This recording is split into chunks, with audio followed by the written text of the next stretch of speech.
Well, a lawsuit has been filed over a new teacher retention policy at Minneapolis public schools that critics say could result in white teachers being laid off first. Now, joining us virtually is a Minneapolis school teacher, Alexis, who wants to explain what has been happening in her district. So, Alexis, thank you so much for joining us.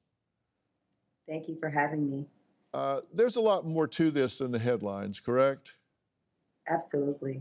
What is the issue? Because there is it has to do with seniority and Underrepresentation. Right. Those are the words that were used. Okay, and the fact is the vast majority of the teachers there are white, correct?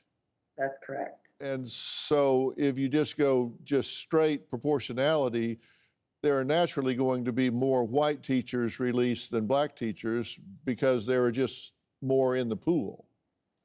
Well, if you even look at our last accessing cycle, there were roughly 150 or so teachers that were laid off. 50 of those teachers were black. So you're always going to have, anytime you're dealing with a layoff situation where you have, let me just give you the exact numbers. Minneapolis public schools, there are a total of 237 black teachers. Of those black teachers, 147 of them are tenured versus 2,652 white teachers, of which 2,129 are tenured. So clearly there is a disproportionate amount of white teachers versus black teachers. So the current policies that are in place favor continuing to have the same policies that produce these numbers. Yeah, so what part of that does favor retaining the black teachers?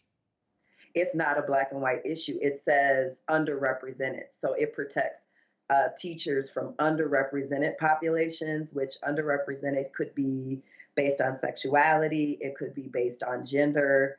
So to just cover it in a racial identification, I think, is wrong. Do you have a story or a question for me? Click the link in the description and tell me what in the world is going on.